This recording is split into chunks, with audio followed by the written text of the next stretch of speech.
नमस्कार सभी साथियों किसान भाइयों को। स्वागत है आपके मौसम साथी एग्रोमेट में। और आज मध्य प्रदेश के मौसम का पास्ट एनालिसिस एवं अगले 2 दिनों के लिए मध्य प्रदेश का मौसम पूर्वानुमान, weather forecast analysis by Agromet. तो आइए चलते हैं। तो सबसे पहले चर्चा वेदर सिस्टम की। तो जो लो प्रेशर एरिया पहले यहाँ पर डिप्रेशन था, और फिर ये आगे चल के बेलमार्क लो प्रेशर एरिया यहाँ पर रहा। और अब हम देखें तो ये कम दबाव के क्षेत्र में यहाँ पर मध्य प्रदेश और छत्तीसगढ़ के एडजॉइनिंग बॉर्डर जो होता है वहां पर ये अभी परसिस्ट कर रहा है, और ये यहाँ पर अभी बना हुआ है।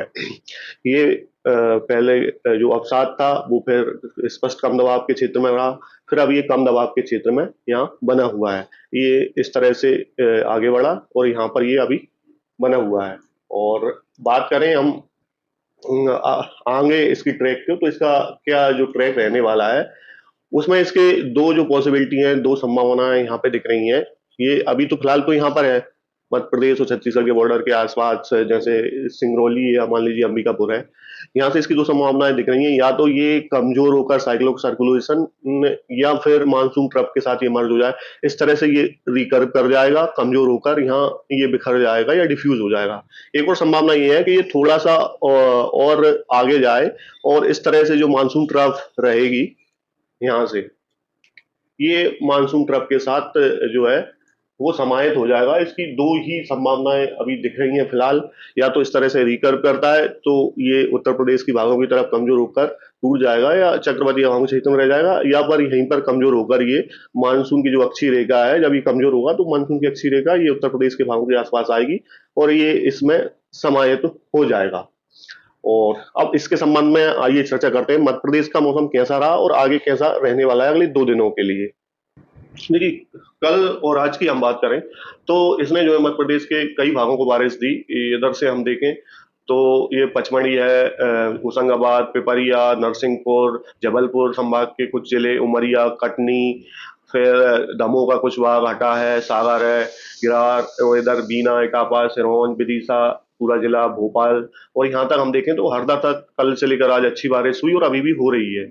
और इधर हम बात करें तो गुना, अशोकनगर, सिरोंज, ब्यावरा और राजगढ़ का क्षेत्र, तो इधर भी जो बारिश है आज दिनांक तक पहुंच चुकी है। कल जब ये बारिश रही थी तो जो मध्य प्रदेश के दक्षिणी जिले हैं उनमें ये अधिकतर जो बारिश थी वो यहाँ पर देखी गई थी। और हम बात करें 22 से 23 तारीख के बीच में, तो ये यहाँ पर ग्वालियर संभाग है, सागर संभाग है, भोपाल संभाग और जबलपुर संभाग के अधिकतर जिलों में बारिश जो है हमें कल जो है देखने को मिली। अलग अलग जगह हटा है, गढ़ा कोटा है, नरसिंहपुर है, जो नरसिंहपुर के क्षेत्र में पिपरिया है, करेली है, उसके बाद सुहागपुर है। ये पूरा हम इस तरह से बनाए सर्किल में। तो ये क्षेत्र 22 से लेकर 23 तारीख तक यहाँ पर अलग अलग जगहों पर बारिश हुई। अलग अलग क्षेत्रों में अच्छी बारिश रही और अभी भी बारिश जो है देखने को मिल रही है। और अब चलते हैं मध्य प्रदेश के मैप में।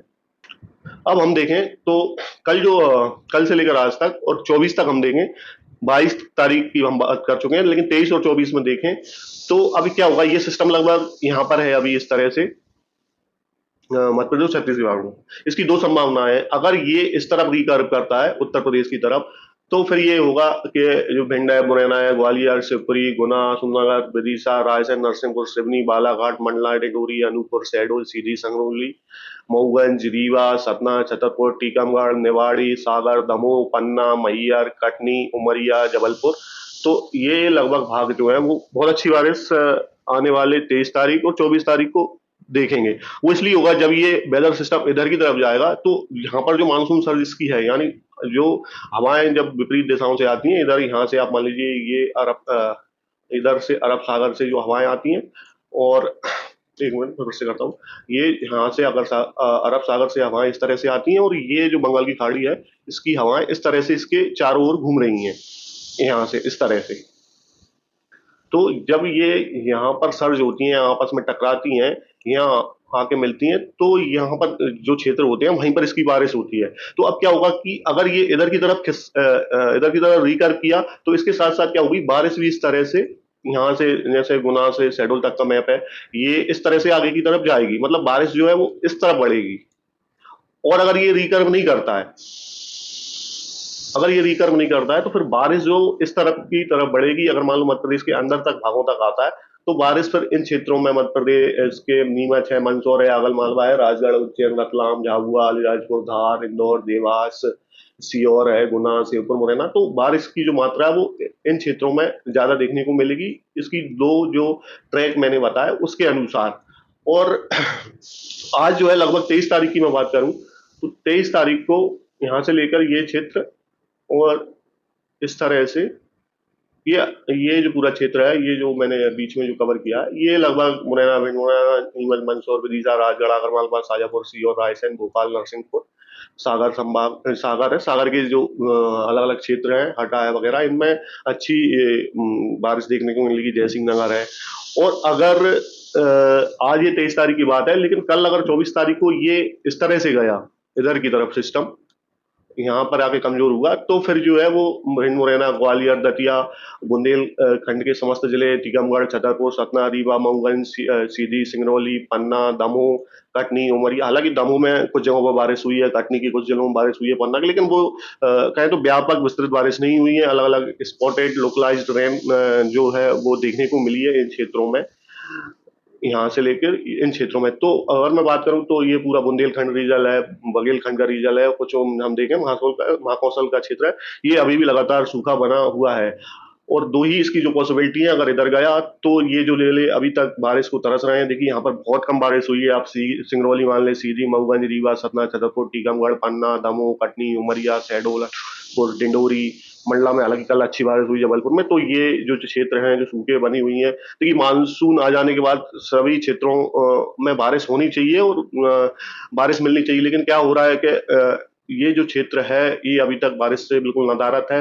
संभावना यही है कि 23 और 24 को ये सिस्टम पीछे की तरफ खिसके तो मानसून की जो अक्षीय रेखा है वो इस तरह से यहाँ से हटना शुरू हो, इस तरह की तरफ बढ़े, तो इसके साथ साथ बारिश की जो गतिविधियां हैं वो भी इधर की तरफ जाएं, ऐसे इस तरह से। तो मैं तो कुल मिलाकर ये कहूंगा सिस्टम जो है थोड़ा सा यहाँ तक पहुंचे मध्य प्रदेश की इधर, तो यहाँ भी बारिश मिले। इस क्षेत्र में निमाड़ क्षेत्र है, राजस्थान से लगी हुई नीमच, मंदसौर, आगरमालवा, राजगढ़ है, गुना, शिवपुर, मुरैना, भिंड।